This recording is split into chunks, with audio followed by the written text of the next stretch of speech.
Hello बच्चों, let's see this question and the question says which of the following statement is incorrect for stirred tank fermentation, and the options are buffer needed to control pH, batch and fed possible, control dissolve oxygen and easy in process sampling. So पहले हम लोग इसका देखते हैं की concept. तो इसका की कंसेप्ट है बायोरिएक्टर्स। अब ये बायोरिएक्टर्स क्या होते हैं? What is bioreactors? तो bioreactors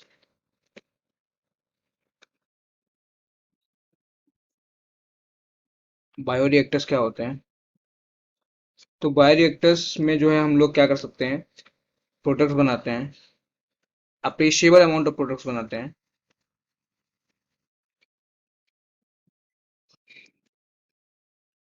appreciable amount of products. Products भी कैसे? प्रोडक्ट्स भी हो गए जैसे हमारे प्रोडक्ट्स हो गए जैसे हमारे, जैसे हमने कुछ जेनेटिक प्रोडक्ट बनाया, जो प्रोडक्ट हमने जेनेटिक मेकअप से बनाया, वो हो गया एक। तो जेनेटिक मेकअप, जेनेटिक इंजीनियरिंग से जो प्रोडक्ट बनाया, एक तो ये हो गया। मेकअप बोलना सही नहीं है, जेनेटिक इंजीनियरिंग से जो प्रोडक्ट बनाया, एक तो वो हो गया जेनेटिक इंजीनियरिंग। जेनेटिक रिकॉम्बिनेशन बोलते हैं, ये ज़्यादा अप्रोप्रिएट है। जेनेटिक रिकॉम्बिनेशन से हमने जो प्रोडक्ट बनाया, एक तो ये हो गया।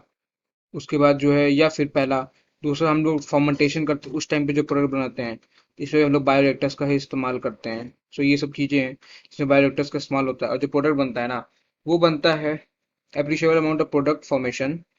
और ये जो एप्रिशिएबल अमाउंट बोला गया है, ये एप्रिशिएबल अमाउंट वेरी करता है 100 से 1000 लीटर्स के बीच में। ये अप्रिशिएबल अमाउंट वेरी करता है। अब ये जो है, इसमें बोल रहा है इस क्वेश्चन में कि स्टर्ड टैंक फर्मेंटेशन क्या होता है। स्टर्ड टैंक फर्मेंटेशन, तो जो बायोरिएक्टर्स होते हैं, बायोरिएक्टर्स,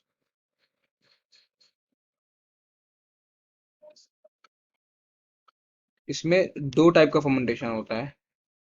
दो टाइप का होता है। पहला होता है सिंपल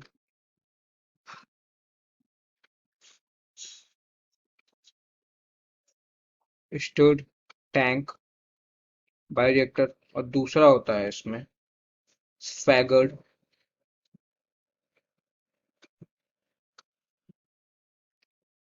स्टर्ड टैंक बायोरिएक्टर। इसमें सिंपल बोल रहा है, नॉर्मल इसमें बोल रहा है। इसमें स्टर्ड टैंक फर्मेंटेशन तो हम लोग यहाँ पे सिंपल मानते हैं, सिंपल की बात कर रहा है। लेट्स सी दैट कि सिंपल की बात कर रहा है। इसमें होता क्या है, अब हम लोग देखते हैं। सिंपल स्टोर टैंक की बात करते हैं। तो सिंपल स्टोर टैंक में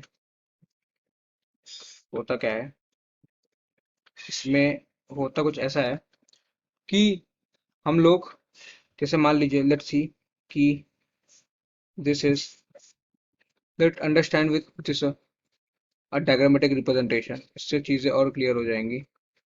लेट्स सी, ये एक हाइपोथेटिकल डायग्राम है। मान लीजिए ये है, और यहाँ से जो है हम लोग, मान लीजिए जो भी हमारा रॉ मटेरियल है उसको डालते हैं यहाँ से।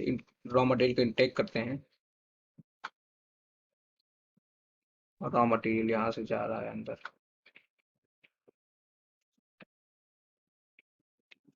और यहाँ से हम लोग कंटिन्यूअस प्रोडक्ट निकाल रहे हैं। यहाँ से मान लीजिए हम लोग कंटिन्यूअस प्रोडक्ट निकाल रहे हैं। ये ऐसा सिस्टम जहाँ पे कंटिन्यूअस रिएक्टेंट डालते रहना और प्रोडक्ट निकालते रहना, उसको कहते हैं fed batch system. Feed batch culture कहते हैं इसको। फीड बैच कल्चर का क्या मतलब है कि प्रोडक्ट देते रहना, product given and, sorry, product given बोल रहे हैं, रिएक्टेंट गिवन, रिएक्टेंट गिवन, और प्रोडक्ट वहां से, and product taken out continuously. जैसे कि इसमें हो रहा है कि रॉ मटेरियल दे रहे हैं और प्रोडक्ट निकल रहा है। अच्छा, जो इस रिएक्टर है, दिस रिएक्टर, इसमें बहुत सारे सिस्टम्स होते हैं जो कि कंट्रोल करता है कि जो है कुछ भी डिसबैलेंस ना हो जाए।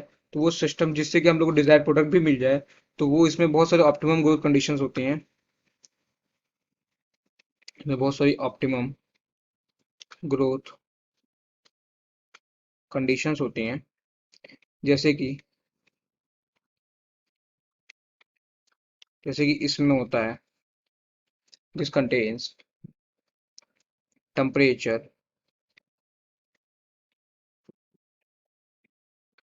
टेम्परेचर के साथ साथ पीएच, उसके साथ साथ सबस्ट्रेट कंट्रोल करने का भी होता है, सॉल्ट्स, वाइटामिन्स, एक्सेट्रा। इसको हम लोग कंट्रोल कर सकते हैं यहाँ से। सबके लिए कंट्रोल सिस्टम इसमें प्रेजेंट होता है। और ये हमारा मान लीजिए टैंक है, और इसको थोड़ा सा और मॉडिफाई किया जाए इस टैंक को। सो लेट्स सी कि दिस इज, जो ये है for acid base control, for acid base control के लिए। यहाँ पे एक मीटर लगा देते हैं, दिस इज मीटर। और यहाँ पे प्रोपेलर लगा देते हैं।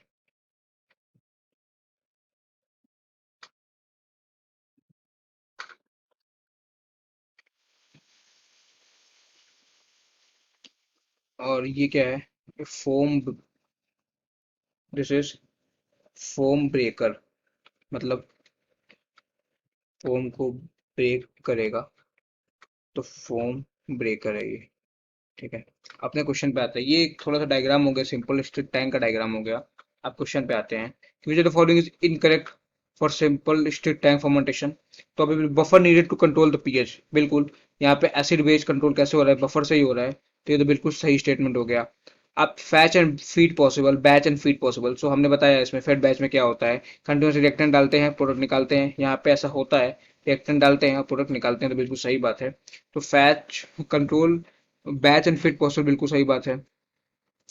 अब कंट्रोल इन डिजोल्व ऑक्सीजन, तो डिजोल्व ऑक्सीजन को हम लोग कंट्रोल नहीं कर सकते हैं, can't be controlled, can't be controlled. Dissolve oxygen को कंट्रोल नहीं कर सकते हैं, बाहर से ऑक्सीजन जरूर दे सकते हैं, बट डिजोल्व ऑक्सीजन कंट्रोल नहीं कर सकते। तो ये ऑप्शन तो बिल्कुल गलत हो जाएगा। और इसमें चौथा ऑप्शन है इजी इन प्रोसेस सैम्पलिंग, बिल्कुल। प्रोसेस सैम्पलिंग में बहुत ज्यादा इजी होता है, दिस तो प्रोसेस सैम्पलिंग बहुत ज्यादा इजी होता है। सो ऑप्शन डी भी बिल्कुल सही हो जाएगा। तो जो करेक्ट ऑप्शन हो जाएगा इसमें, जो कि इनकरेक्ट है, वो है option C, control dissolve oxygen. This is the incorrect option. So हमारा आंसर हो जाएगा option C, which is control the dissolve oxygen. I hope you understood well. Thank you and all the very best.